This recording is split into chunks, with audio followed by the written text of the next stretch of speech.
શ્રી સર્વોત્તમજીનો પાઠ કેવી રીતે કરવો? તો કે શ્રી ગુસાઈજીએ શ્રી સર્વોત્તમ સ્તોત્રમાં શ્રી આચાર્ય ચરણ શ્રી મહાપ્રભુજીના 108 નામ કહ્યા છે. આ બધા નામ અલૌકિક સ્વરૂપાત્મક છે. એ દરેક નામ ખાસ સ્વરૂપાત્મક હોય. જે ભક્તની જે નામોમાં આસક્તિ હોય છે તેને એ સ્વરૂપે શ્રી મહાપ્રભુજી સાનુભાવ આપે છે. પુષ્ટિ લીલા નિત્ય છે, એટલે શ્રી મહાપ્રભુજી પણ નિત્ય છે.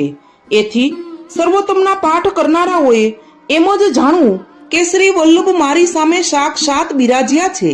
મારા ચક્ષુ લૌકિક છે, તેથી દર્શન થતા નથી. તેથી આ સ્વરૂપના અનુભવ માટે હું આપ શ્રીના સાનિધ્યમાં આ મંત્ર જપું છું. જો જપમાં ભાવ અને શુદ્ધ પ્રેમ ન હોય તો શ્રી મહાપ્રભુજી પહેલા સ્વરૂપાત્મક બનીને સ્તુતિ કરનાર મંત્રને પ્રેરણા કરે છે કે હજી એના જપમાં ખામી છે, હજી એને મારામાં આસક્તિ થઈ નથી. માટે આસક્તિ થશે ત્યારે અનુભવ થશે. જ્યારથી વ્યક્તિ સર્વોત્તમનો જાપ કરે છે, પાઠ કરે છે, ત્યારથી તેનામાં ધીમે ધીમે વિદ્યુત પ્રવાહની જેમ અલૌકિકતાનો પ્રવેશ થાય છે. અને જે પ્રમાણમાં જપ થાય તે પ્રમાણમાં ફલાત્મક તો છે. વારંવાર કોઈને સંદેશો મોકલવાથી ક્યારેક એ વ્યક્તિ મળવા આવશે.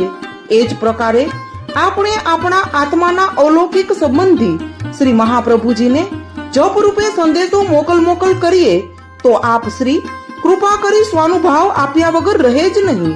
શ્રી મહાપ્રભુજીના એક નામ મંત્ર છે, અને એમાં પણ જે નામ પર જેની પ્રીતિ હોય તે મંત્ર કે નામ સ્વરૂપાત્મક બની ફળરૂપ બને છે, અને શ્રી મહાપ્રભુજીનો સ્વાનુભાવ જલ્દી થાય છે.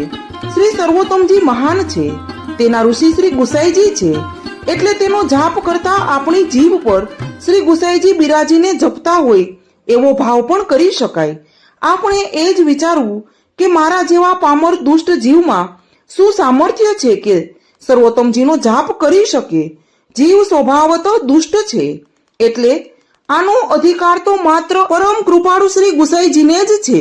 તેથી જ તે મને નિમિત્ત બનાવી મારા કલ્યાણ માટે મારા દ્વારા જાપ કરાવે છે. આમ દીનતાથી જાપ કરવો, આમાં શ્રી ગુસાઈજીનું પણ સ્મરણ રહે. જો એ જપ હૃદયારૂઢ થાય તો પણ એમ જ સમજવું શ્રી ગુસાઈજી મારા હૃદયમાં બિરાજી જે સંયોગાત્મક પૂર્ણ પુરુષોત્તમ છે તે જ જપ્યા કરે છે. પુષ્ટિ માર્ગનું રહસ્ય સમજવા માટે અને ફળ માટે શ્રી સર્વોત્તમજીનું ધ્યાન, સ્મરણ, જપ, મનન, ચિંતન અને પાઠ કરવા આવશ્યક છે. સર્વે વૈષ્ણવોને જય શ્રી કૃષ્ણ.